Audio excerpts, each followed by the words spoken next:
इस कार्यक्रम के प्रायोजक हैं कृषि एवं किसान कल्याण मंत्रालय, भारत सरकार। हर जोखिम से निकल कर फसल आए, सुरक्षित हो जाए। फसल बीमा से हर किसान अब आत्मनिर्भर हो जाए। संकट के समय प्रधानमंत्री फसल बीमा योजना किसानों के लिए वरदान है। अब सूखा पड़े या बाढ़ आ जाए कोई डर नहीं, अब ओले पड़े या कीट पतंगे फसल खा जाए कोई फिक्र नहीं, क्योंकि हमने लिया है प्रधानमंत्री फसल बीमा। बुआई से फसल कटाई तक हर जोखिम का दावा, न्यूनतम प्रीमियम पर अधिकतम भुगतान का वादा। योजना से हर साल जुड़ रहे हैं 5 करोड़ से ज्यादा किसान। अब आपकी है बारी। नजदीकी कृषि कार्यालय, सहकारी समिति, बैंक शाखा, अधिकृत बीमा कंपनी या जन सेवा केंद्र में स्वेच्छा से करा सकते हैं पंजीकरण। फसल बीमा पोर्टल या फसल बीमा ऐप द्वारा भी कराया जा सकता है पंजीकरण। प्रधानमंत्री फसल बीमा योजना, आपकी फसलों का संपूर्ण सुरक्षा कवच। कृषि एवं किसान कल्याण मंत्रालय, भारत सरकार। किसान वाणी कार्यक्रम सुनने वाले सब बाण भाइयों ने धर्मवीर भाई की राम राम। भाइयों, किसान वाणी कार्यक्रम में आज जो हम विषय लेकर के आपकी सेवा में हाजिर हुए हैं वो विषय है गन्ना फसल में कृषि कार्य। इस विषय पे आज हम फोन इन कार्यक्रम कर रहे हैं और इस कार्यक्रम के लिए हमारे आमंत्रित विशेषज्ञ हैं डॉक्टर मेहरचंद, जो कि गन्ना विशेषज्ञ हैं और सदस्य सचिव हरियाणा किसान आयोग हैं। डॉक्टर साहब से बातचीत करेंगे गिरधारी भाई। फ़ोन इन की जो बात है आप फ़ोन करें और फ़ोन जो करेंगे तो फ़ोन का नंबर है 221 322। और जो भाई फ़ोन मोबाइल से करेंगे या ज़िले से बाहर से फ़ोन करेंगे तो उनको चाहिए कि वो कुरुक्षेत्र ज़िले का STD कोड ज़रूर लगा लें। कुरुक्षेत्र ज़िले का STD कोड है 01744। आइए सुनते हैं ये कार्यक्रम जिसका हमने विषय चुना है गन्ना फसल में कृषि कार्य। कार्यक्रम के सभी सुनने गिरधारी की राम राम। साथियों, दिन मंगलवार और इस दिन कार्यक्रम फोन इन, और आज उस कड़ी में जो विषय रहेगा वो रहेगा गन्ना फसल में कृषि कार्य। और बातचीत में हिस्सा ले रहे हैं डॉक्टर मेहरचंद, जो प्रधान वैज्ञानिक है गन्ना अनुसंधान केंद्र उच्चाणी में, वह सदस्य सचिव हैं हरियाणा किसान आयोग। जो साथी इस विषय से संबंधित कोई बात पूछना चाहते हैं, कोई समस्या का समाधान चाहते हैं तो सीधा फ़ोन से बातचीत कर सकते हैं। फ़ोन हमारा रहेगा 221 322 221 322। जो कुरुक्षेत्र से बाहर के हैं मोबाइल से बातचीत करेंगे उनके लिए STD कोड आवश्यक होगा, जो होगा 01744, यानी 01744 221 322। साथियों से एक निवेदन रहेगा कि वो विषय से संबंधित ही प्रश्न करें, अन्य प्रश्न ना करें। डॉक्टर साहब, आपका कार्यक्रम में स्वागत है। धन्यवाद। डॉक्टर साहब, गन्ना एक बहुत मजबूत मर्द फसल मानी गई है क्योंकि एक ऐसी फसल है जिससे किसान साथी को लाभ ही है। तब कहीं पे नुकसान की कोई संभावना से नहीं दिखाई नहीं देती। फायदा कुछ कम ज़्यादा हो सकता है जी, वो भी किसान साथी की मेहनत पर निर्भर करेगा। जी। तो और जब से गन्ना अच्छी रूप से हरियाणा में आया है तो किसान साथियों की जो आर्थिक स्थिति सुधरी भी है। बिल्कुल। तो आज हम यहाँ चर्चा करेंगे कि इस मौसम में, सितंबर का महीना चल रहा है, इस मौसम के अंदर हम गन्ने फसल में कौन कौन से कृषि कार्य कर सकते हैं या गन्ने से संबंधित कौन कौन से कार्य कर सकते हैं। जी। इसमें तो सबसे पहले तो अभी ये हमारा जिसको हम सर्दकालीन गन्ने की बिजाई का टाइम बोलते हैं, ये अभी शुरू हो चुका है। मतलब सितंबर के महीने में आप इसको शुरू कर सकते हैं और ये नवंबर के पहले हफ्ते तक चलेगा। तो जैसे गन्ना आपको पता है कि गन्ना हरियाणा में 3 बार लगता है। एक फरवरी मार्च में लगता है, एक गेहूं काटने के बाद लगता है और एक अब लगता है ये सितंबर में। और हेलो, नमस्ते डॉक्टर साहब जी। नमस्कार जी, कहाँ से बोल रहे हैं? मैं नागौर से बोल रहा हूँ। नागौर जिला नागौर जिला नगर जी। ये नाम अपना? नाम इंद्राज। हाँ जी, क्या पूछना है? जनाब ये जो है ना गन्ने में तो ऊपर गोले में वो कीड़ा आया अच्छा, उस बड़ा और रोक दी और जी प्रेरणा बहुत ज्यादा है डॉक्टर साहब। प्रेरणा की जी, प्रेरणा तो जो है ना खराब करती है। हाँ, सुनिए सर, सुनिए। देखिए ऐसा है, अभी हमारे पास भी काफ़ी ये लोगों ने व्हाट्सएप किए हैं, फ़ोटो भेजे हैं, और ये समस्या इस टाइम तो इसका कोई इलाज नहीं है और ना इसका करना चाहिए, क्योंकि गन्ना अब पक चुका है। तो मेरा आप लोगों से अनुरोध है कि जो हमारी दवाइयाँ जैसे कोराजन है या कोई और जो इन कीड़ों को रोकने के लिए बाकी जो दवाइयाँ जो उनका निर्धारित समय है, जैसे मई के महीने में, मतलब अप्रैल के लास्ट में, मई के पहले हफ्ते में, या जून, कुछ दवाइयों को जून में डालते हैं, कुछ जैसे जड़ बेधक कीड़ा है वो अगस्त में आता है और सितंबर में अब भी आएगा। कुछ वैरायटीज हैं जो जिनकी जहाँ रेतली ज़मीन है वहाँ पर ये कीड़े आएंगे, इनके लिए जैसे इकालक्स दवाई है। तो बाकी जो ये आप कीड़े कह रहे हैं या मतलब वो कीड़ा लगा है काफ़ी उसके, हाँ जी हाँ जी, तो इनके लिए जो कीड़े लगे हैं पहले, जो बोरर बोलते हैं हम इनको, उनके लिए इस टाइम कोई दवाई डालने का ना कोई फ़ायदा है और ना कोई, क्योंकि अब गन्ना आपका पक चुका है। तो मेरा आप लोगों से अनुरोध है कि जब भी आप एक बार थोड़ा सा जो हमारे विशेषज्ञ हैं उचानी में, करनाल में, कहीं पर भी, तो या हमारी यूनिवर्सिटी की जो पैकेज है, प्रैक्टिस है, उसमें थोड़ा ध्यान रखिए कि टाइम जरूर ध्यान करिएगा। अब इस टाइम जो आ गया वो नुकसान करेगा, उसका दवाई डालने का कोई फ़ायदा नहीं है आपका। अच्छा हाँ जी हाँ जी। फिर भी आप हमारे जो कृषि वैज्ञानिक हैं करनाल में, उचानी में, आप उनसे संपर्क में रहिए। कुछ मित्र कीट भी दे रहे हैं, तो आप एक बार उनसे बात करिए। वो मित्र कीट हमारे वहाँ करनाल में मिलते हैं, तो आप एक बार उनसे बात करिए, वहाँ से शायद आपको मिल सकते हैं जी। तो तीन बार हम गन्ने की बिजाई की बात कर रहे हैं, तो जो एक शरदकालीन गन्ने की बिजाई अब चल रही है। हाँ, ये अब चल रही है। इसमें क्या है कि सबसे ज़्यादा जो पैदावार मिलती है शरदकालीन बिजाई से मिलती है। जी। अगर हम बात करें कि कहीं जैसे ही हम उसमें जाएंगे फरवरी मार्च में, तो 15-20% पैदावार घट जाएगी। फिर उसी में अगर हम गेहूं काटने के बाद जाएंगे तो 35-40% पैदावार घट जाएगी।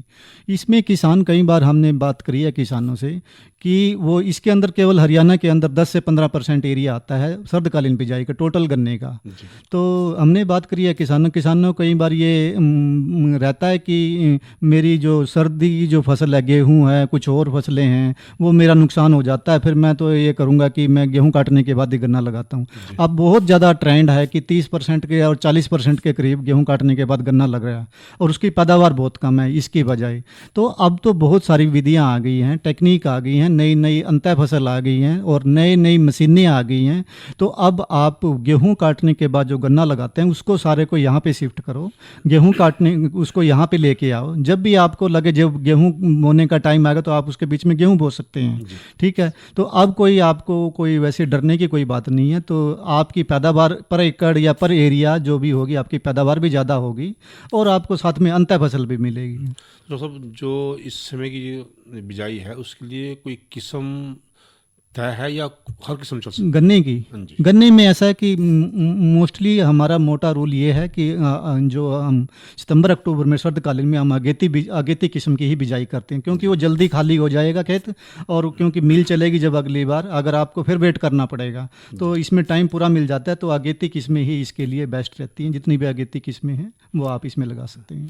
तो विशेष बात किन बातों में विशेष हमें ख्याल रखना है इसकी बिजाई करते हैं? इसमें मेन तो चीज़ ये है कि सबसे ज़्यादा ध्यान तो आपको सिलेक्शन के टाइम है कि आपने जो अंतः फसल का जो सिलेक्शन करना है, अंतः फसल की वैरायटी का सिलेक्शन करना है, वो वैरायटी ऐसी होनी चाहिए। एक तो उसकी अवधि कम होनी चाहिए, जो भी आप अंतः फसल लें वो सीधी बढ़ने वाली होनी चाहिए, ज़्यादा फैलने वाली ना हो और जल्दी से जल्दी आपका खेत खाली कर दे।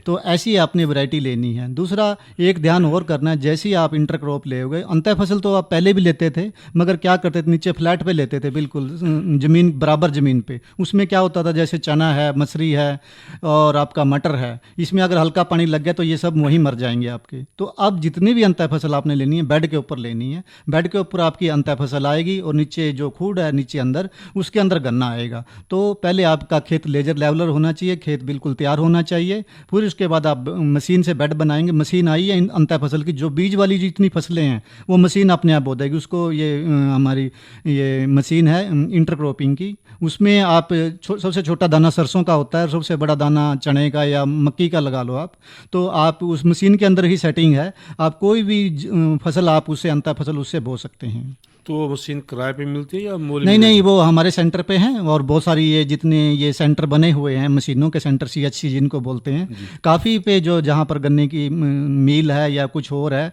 और जहाँ पर इसका एरिया ज़्यादा है, ये वहाँ पर आपको अवेलेबल हो सकती है। तो सबसे पहले मिट्टी को समतल करेंगे, उसके बाद जहाँ जिस वहाँ बेड तैयार करेंगे, जहाँ बेड तैयार करेंगे, गन्ना उसके नीचे होगा, गन्ना नीचे आएगा। मशीन पहले आपने जो बीज वाली फसलें हैं वो तो मशीन ही बो देगी मशीन। इसमें क्या करना होता है, थोड़ा जब बत्तर हो खेत, आपने बत्तर में ही बिजाई करनी है, तैयार करके खेत बत्तर में बिजाई कर दो। अंतर फसल के लिए नमी बहुत है जो बत्तर में आ गई, तो वो अपने आप मशीन। इसमें एक ध्यान करना है कि उसकी जो अंतर फसल की जो गहराई ज़्यादा नहीं होनी चाहिए, बेड ज़्यादा ऊंचे ना हो, इस ढंग से करना कि बराबर उसको ढंग से मिले। फिर आपको 3-4 दिन बाद, क्योंकि उसके ऊपर जो गन्ना आप बोगे उसके ऊपर हल्की हल्की मिट्टी आपको डालनी है, और वो मिट्टी इतनी नहीं होती, पर्याप्त नहीं होती कि वो उसमें नमी, तो आपको एक हल्का सा 4-5 दिन बाद एक हल्का सा पानी लगाना पड़ेगा ताकि गन्ने को नमी मिल जाए और गन्ने का जमाव होता रहे। तो ये इसमें थोड़ी सी दावना, और हल्का हल्का पानी लगाना आधे फुट की ऊंचाई तक। किसान साथी इसमें थोड़ा सा अपने आप की महसूस करते हैं कि भी हम बीच में फसल लेंगे, पता नहीं होगी कि नहीं होगी, क्या प्रभाव होगा, कि गन्ना चलो गन्ना ठीक है, चलो गेहूं ले लें, ठीक है ना। तो इस बारे में क्या कहना चाहेंगे आप? नहीं, ऐसा कि देखिए ये भ्रांति पहले थी। पहले जब क्या होता है कि जब आप नीचे फ्लैट पे बोओगे तब तो आपको ये भ्रांति रहती है मन में कि मेरा कहीं पानी लग गया, बारिश ज़्यादा होगी, कुछ हो गया, तो गन्ना नहीं मरेगा आपका। पानी कितना ही आ जाए, ज़्यादा पानी आ जाए, बारिश आ जाए, गन्ने का कोई नुकसान नहीं होगा। अंतर फसल का नुकसान हो सकता था, मगर जब आप अंतर फसल बेड पे ले रहे हैं तो इसमें कोई भ्रांति नहीं है, कोई दिक्कत नहीं है, कोई आपको डरने की बात नहीं। इसमें एक और ध्यान करना है कि अंतर फसल का जो खाद है, वैसे तो मशीन भी डाल देती है, अगर कोई भूल गया या नहीं डाल सकता मशीन में कोई दिक्कत है, अंतर फसल का खाद पहले डाल दीजिए खेत तैयार करते हुए, और जो गन्ने का जो खाद है वो आपने खुडों में डालना है जब गन्ने की बिजाई करने से पहले। दोनों फसलों का जो भी आप फसल आप ले रहे हैं, दोनों का खाद आपने अलग अलग डालना है, दोनों की आपूर्ति पूरी करनी है। थोड़ा सा कुछ तो आती है बेड जो हम मशीन से तैयार करेंगे, कुछ हैं जो बगैर हाथ से ही कसी से उससे बेड तैयार करने की कोशिश करते हैं। तो हम एक बेड कितना एरिया लेंगे उस बेड का, हाँ। और गन्ने का फिर कितना लेंगे, और बेड एरिया कितना लेंगे? इसमें यह है ऐसा है कि जो अक्टूबर के महीने में देखिए, इसमें ना कई तरह के तरीके हैं। कुछ किसान भाई हैं वो 4 फुट पे गन्ना ले रहे हैं, कोई 5 फुट पे गन्ना ले रहे हैं। जो सितंबर के महीने में लगाएंगे गन्ना अभी, वो 5 फुट तक गन्ने की दूरी पे लगा सकते हैं, 4 फुट से लेके 5 फुट तक। जो लोग अक्टूबर में जाएंगे, अक्टूबर के 10-15 अक्टूबर के आसपास उसके बाद जाएंगे, उनको 3 फुट पे ही बिजाई करनी है। तो आपके इसी ढंग से होने चाहिए कि जो आपका लाइन से लाइन की दूरी, खुड से खुड की दूरी, वो आपकी 3 फुट होनी चाहिए अगर आप अक्टूबर में लेते हैं। देखिए सितंबर के महीने में कोई एक आधी कुछ फसलें लग सकती हैं, बंद गोभी, फूल गोभी, गांठ गोभी, इन्हीं का टाइम है ये जो लगेंगी अभी। अक्टूबर के महीने में मेथी लगेगी, धनिया लगेगा, तो इनको आप लगा सकते हैं। तो इन चीज़ों को बाकी ज़्यादातर अक्टूबर में ही लगेंगी, फर्स्ट वीक में अक्टूबर में। तो मेरा ये है कि एक लाइन, एक खुड से दूसरे खुड की दूरी आपकी ये मतलब 3 फुट होनी चाहिए। और बेड बनेगा जो वो आप थोड़ा बहुत कटेगा पटेगा उसमें, जब टेढ़ा मेढ़ा होगा 60 से लेके 65 सेंटीमीटर तक के बीच में बेड बन जाएगा, बेड बन जाएगा। तो बात है कि हम कौन कौन सी फसलें हैं जिनको बेहतर तरीके से हम अंतर फसल में ले सकते हैं? देखिए हमने पूरा एनालिसिस किया है, जितनी भी फसलें हमने करी हैं आज तक, आप इसमें 10-12 फसलें आराम से ले सकते हैं। और सबसे ज़्यादा फायदा होगा आपको लहसुन के ऊपर, लहसुन में सबसे ज़्यादा फायदा होगा। और इसमें तो हमने देखा, किसानों से बात करी है हमने, कि वो 70,000 रुपये का, 80,000 रुपये का लहसुन निकाल लेते हैं 1 एकड़ में, और बाकी गन्ने की फसल जो थी वो अलग रह गई उनकी। तो सबसे ज़्यादा फायदा रहेगा लहसुन के ऊपर। और दूसरे नंबर पे है प्याज, फिर आलू, आप मटर ले सकते हैं, फूल गोभी ले सकते हैं, बंद गोभी ले सकते हैं, गांठ गोभी ले सकते हैं, धनिया ले सकते हैं, गेहूँ ले सकते हैं, चना ले सकते हैं, मसरी ले सकते हैं, सरसों ले सकते हैं। इस फसल का ये फायदा है। बाकी फसलें ना जैसे ही आप उनको बिजाई करते हैं वो तुरंत स्पीड पकड़ लेती हैं, ये बहुत स्लो चलती है, तो 80-90 दिन तक इसकी ग्रोथ रहती है। तो इसलिए इसमें आप कोई भी फसलें आप आराम से लगा सकते हैं। ये इस फसल का बहुत अच्छा प्लस पॉइंट है, जिसमें आप अंतः फसलीकरण, फसल विविधीकरण का जो काम है वो आप आराम से इसमें कर सकते हैं। यानी लगभग जो फसल 90 सर्दियों से में 120 दिन जी तक जी आसपास बिल्कुल रहती है, हम बिल्कुल बिल्कुल। उनको ले सकते हैं। फिर भी जो जैसे गेहूं है, सरसों है, ये मार्च के महीने में आपका खेत खाली हो जाना चाहिए। जैसे अर्ली वैरायटी है सरसों की, एक पूषाग्रणी वैरायटी है, बहुत अर्ली वैरायटी है और फरवरी के लास्ट में ही खत्म हो जाती है। तो आपने कोशिश करनी है जिन वैरायटियों की फसल अवधि कम है, जिस वैरायटी की, वो अवधि अंतः फसल में आप लें, ताकि आपका खेत जल्दी से जल्दी खाली हो और गन्ने को मतलब बढ़वार का टाइम मिले। तो दलहनी फसलों में तो हम मुख्य रूप से मसरी की हम बात करते हैं। हाँ, मसरी और चना और मटर। कोरोना वायरस के खतरे से बचते हुए फसल की कटाई, बिक्री, खरीद, नई फसल की जुताई और बुआई सुरक्षित हो सकती है अगर हम लगातार हाथों को साबुन और साफ पानी से नियमित अंतराल पर धोते रहें। नाक, मुंह को मास्क, गमछे या कपड़े से ढक कर रखें। आंख, कान, नाक, मुंह न छुएं। आपस में 2 गज की दूरी बनाए रखें। मास्क और 2 गज की दूरी के मंत्र को अभी हमें छोड़ना नहीं है। फसलों की बुवाई एवं कटाई करते समय आपस में कम से कम 2 गज की दूरी बनाए रखें। फसल की कटाई करने के बाद छोटे छोटे ढेरों में इकट्ठा करें। कृषि के औजारों की समय समय पर सफाई करें। एक दूसरे के साथ औजारों की अदला बदली न करें। श्रमिकों के शौचालयों और हाथ धोने की जगह की ठीक से सफाई जरूरी है। बुआई, कटाई एवं मड़ाई के दौरान इस बात का ध्यान रखें कि इन स्थानों के आसपास कोई थूके नहीं।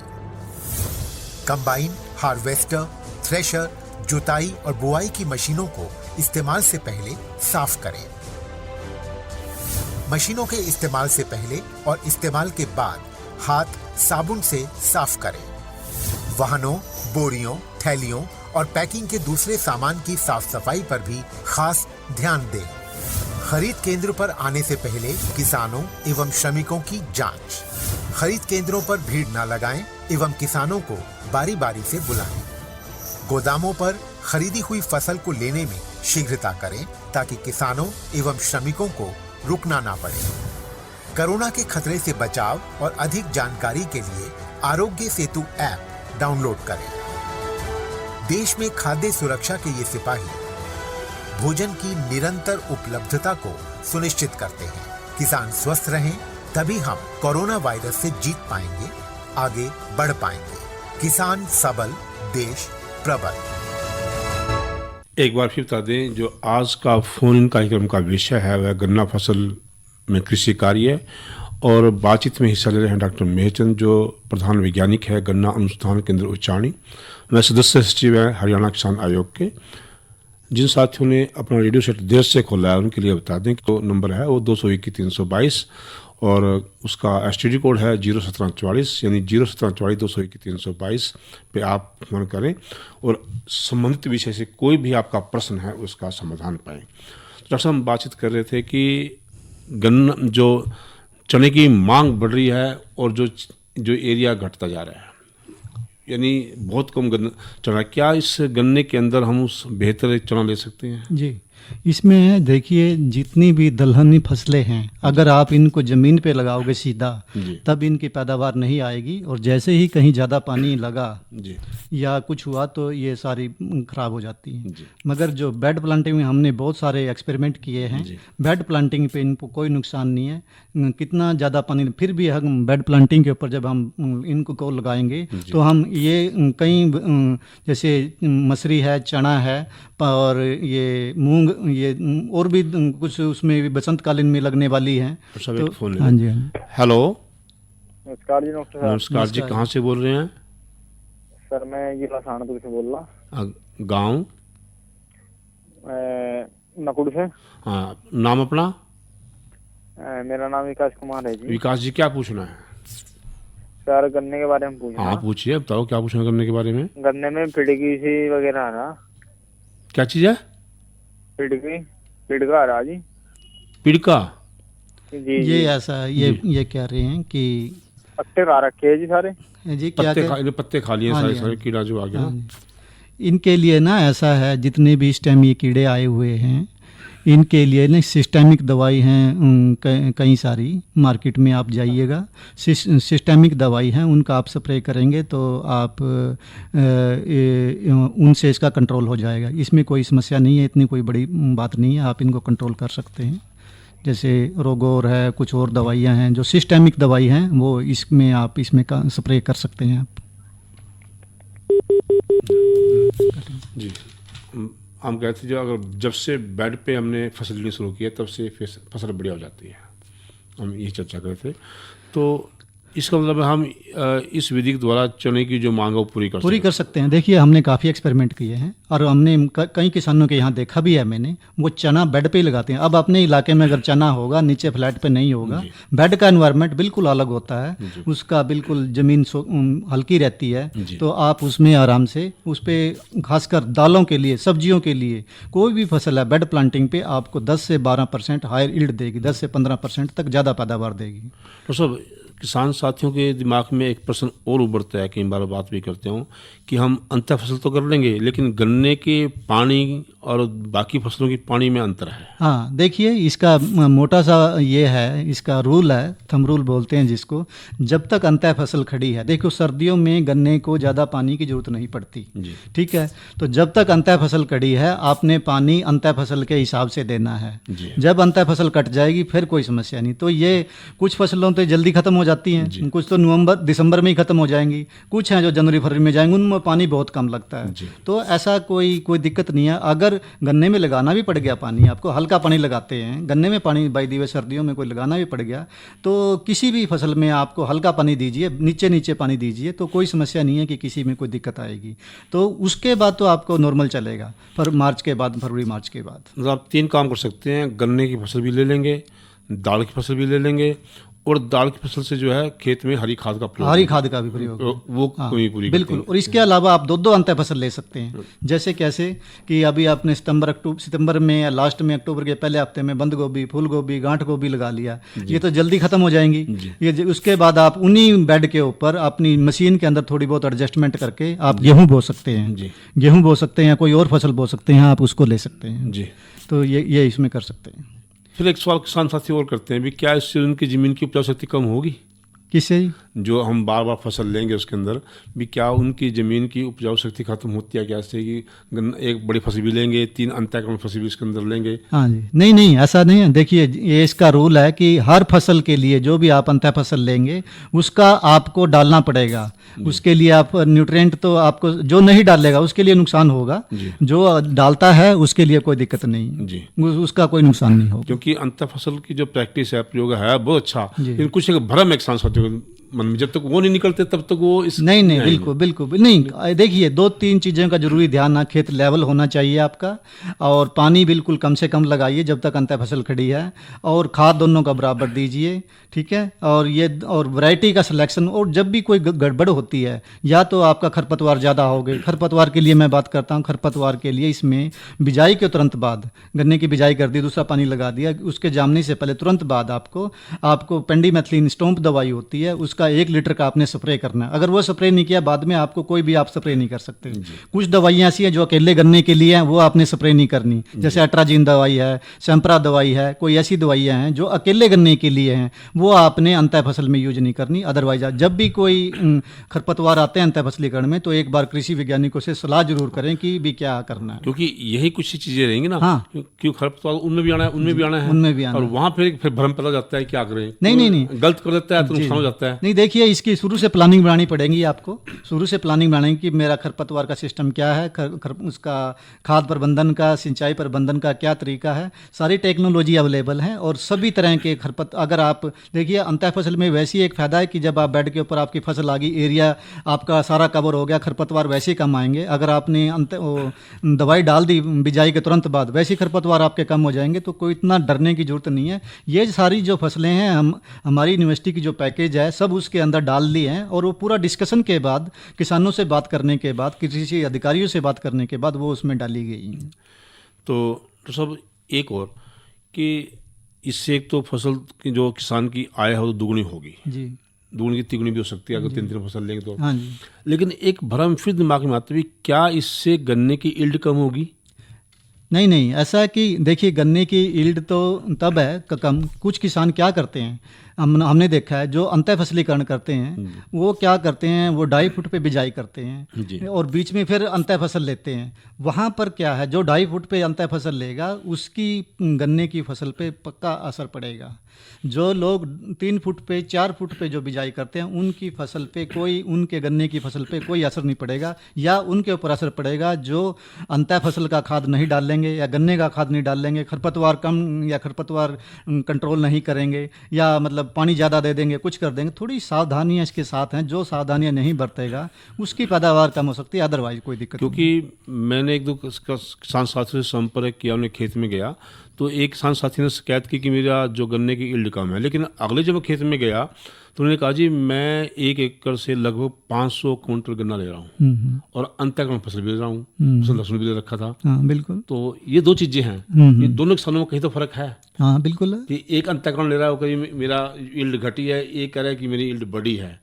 तो यहाँ किसान साथियों ये तो देखो किसानों का ये मैनेजमेंट है। गन्ने में, गन्ना एक ऐसी फसल है कि कोई कहता नहीं ये वैरायटी कितनी पैदावार दे देगी। मेरा हमेशा उनको ये जवाब होता है, भाई ये 300 क्विंटल से लेकर 600 क्विंटल तक। कहता जी ये तो कोई फिक्स करो, ये किसान के ऊपर है। जो देखिए जिसका पानी अच्छा होगा, जमीन अच्छी होगी, खरपतवार प्रबंधन अच्छा करेगा, खुद ही बढ़िया करेगा, वो ले लेगा 600 क्विंटल, टाइम से बिजाई करेगा, अच्छा बीज डालेगा। तो ये जो फसल है ये प्रबंधन की फसल है, ये कोई ऐसे नहीं कि आपने बो दिया और काट दिया। प्रबंधन की फसल है। 300 से लेकर 600 क्विंटल की रेंज बहुत बड़ी होती है, बहुत बड़ी होती है। डबल आपकी मेहनत चाहिए। तो वो मेहनत के ऊपर है वो किसानों की, क्योंकि बहुत सारे किसान हैं ऐसे जो 600 क्विंटल ले रहे हैं। तो अब बात आएगी खाद की, क्योंकि अंतःकरण फसलों में खाद और गन्ने खाद में भी फर्क रहेगा। उसको देने की विधि का फर्क भी रहेगा। यहाँ किसान साथी कैसे ख्याल? हाँ देखिए जिनके पास मशीन है, देखिए वो तो जो पहली डोज डालेगी फास्फोरस और पोटास की, जो भी अंतः फसल की सब के लिए अलग अलग होगी, वो तो एक आप मशीन से डाल सकते हैं। जो मशीन से नहीं डाल सकते वो अपना उस अंतः फसल की खाद नीचे जमीन में करके, और जब बेड बनाएंगे ऑटोमेटिक बेड के अंदर आ जाएगी। ठीक है, वो तो आ गई उसके अंदर। और उसी टाइम गन्ने की जो फास्फोरस और पोटास है वो आप खुड्डों में डाल दीजिए, वो कर दीजिए।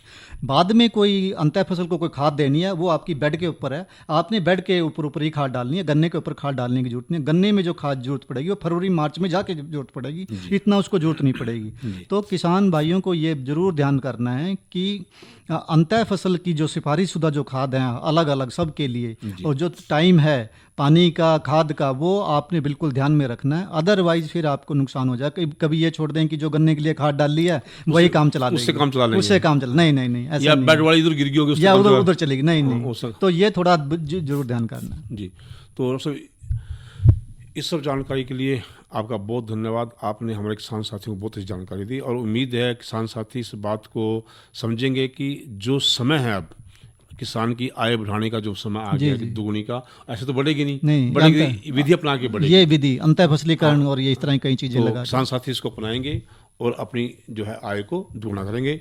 इस सब जानकारी के डॉक्टर मेचंद जी आपका बहुत बहुत धन्यवाद। धन्यवाद। अरे क्या कर रहा है? इधर हम बोल रहे हैं तेरे बीजू का। पुतला बोल रहा है? हाँ, पक्षियों से तो हम खेत को बचा लेते हैं, पर इन घातक रसायनों से कैसे बचाएं? मतलब? देख बेटा, तू जो ये अंधाधुंध रसायन मिलाता है ना, मिट्टी की सेहत बिगड़ने लगी है, और जब माटी ही कमजोर पड़ जाएगी तो उपज कैसे सेहतमंद होगी? अरे पहले ऐसा नहीं था।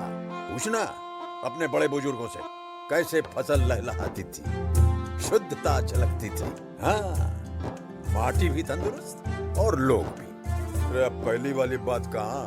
पर अब तो सब यही डाले हैं। सब नहीं, आज भी लाखों जागरूक किसान परंपरागत विधि से फसल उगा रहे हैं। खर्चा कम और उपज की कीमत भी बेहतर पा रहे हैं। सच है?